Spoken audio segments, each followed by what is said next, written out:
everyone, my name is Jerald Yutuc, and today we will talk about how to use Google Docs in clinical teachings. First, let's define what Google Docs is.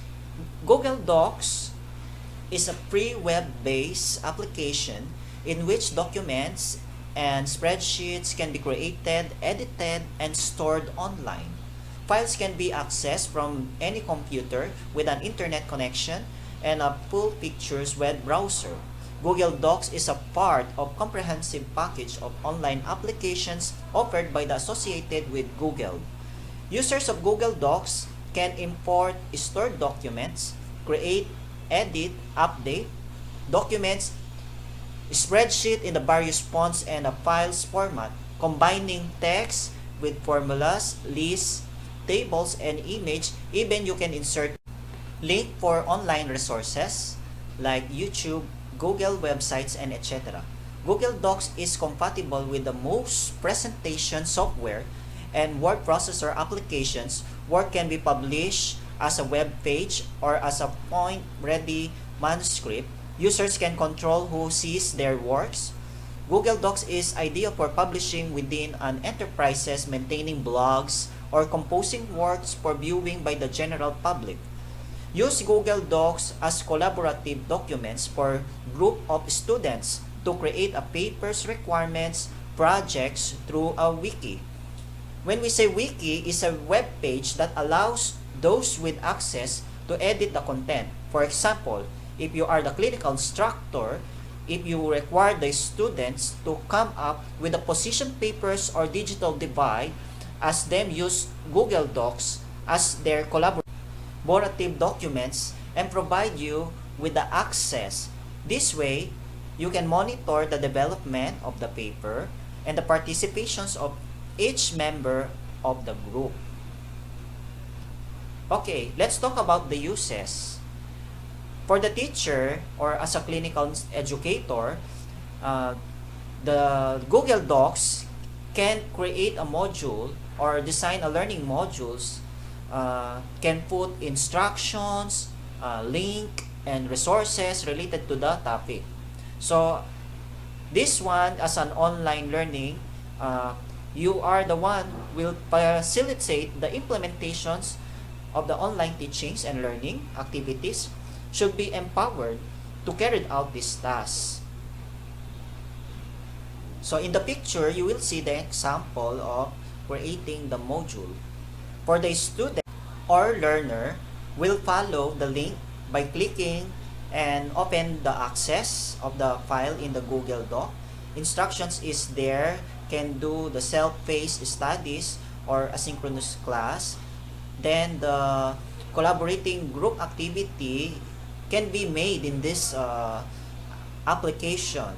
Okay, in the example, you can see there's a color coding with each among the group so that the clinical instructor can monitor the participations of each member of the class or each member of the group. So next, what are the resources needed?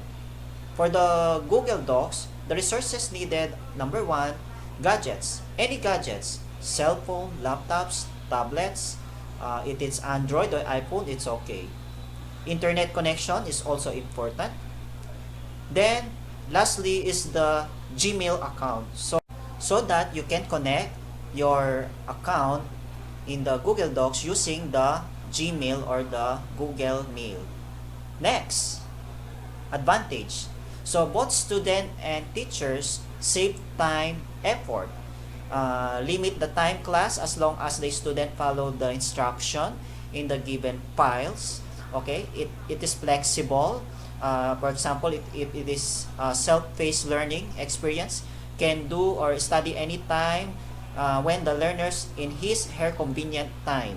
Okay, so it is affordable, yes, because we don't need to pay anything. It is free. You just download or just click the Google Docs and then you just coordinate your Google Gmail account and that's it. It will work. Then any resources what you have in Google Docs, it is easy to create account. Just need an email. What I said before, accessible anywhere by using the phones, laptops, PC, tablets, computers, and can be used in Android or iPhone as well. Okay, considerations.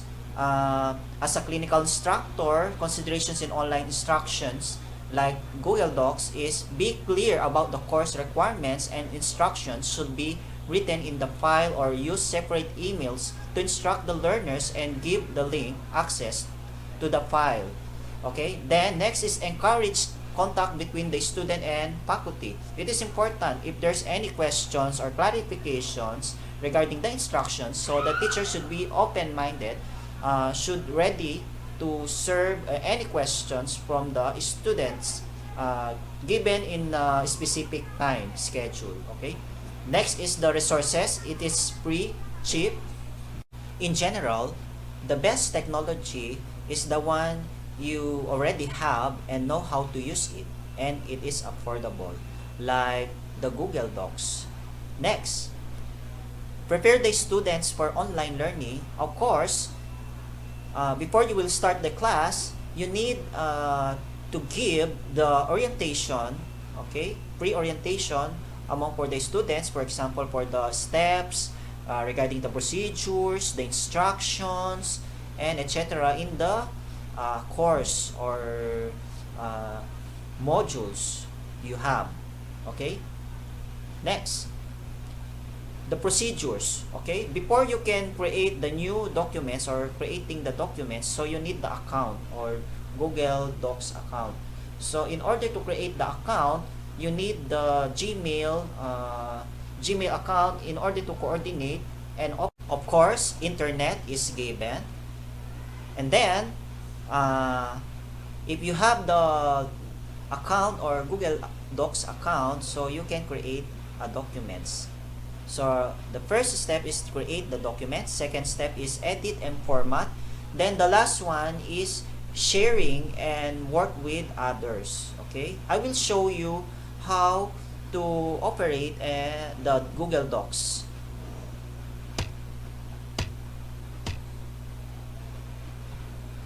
Okay, first open the website, Google website.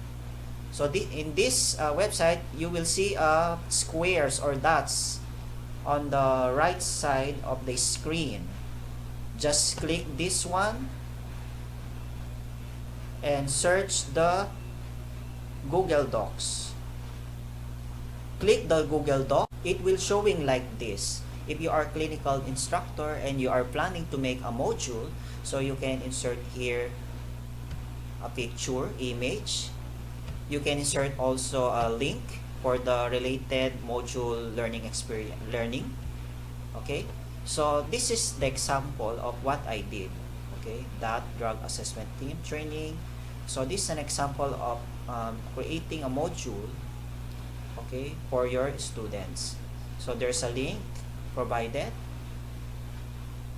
and instruction for the assignment and the one who create the module.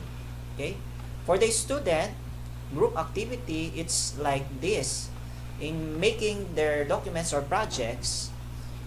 So every group, for example, we have 4 members each group. So we have J, Carla, Mika, and MK, group 1. So each member has color coding. For J is black, Carla pink, Mika blue, MK green. So each of the group have their own participation, and this group should provide the link to their teacher so that the teacher can monitor the participations of each member and the development of the paper. Okay, this is the end of my discussion. Hope you learn a lot regarding my topic.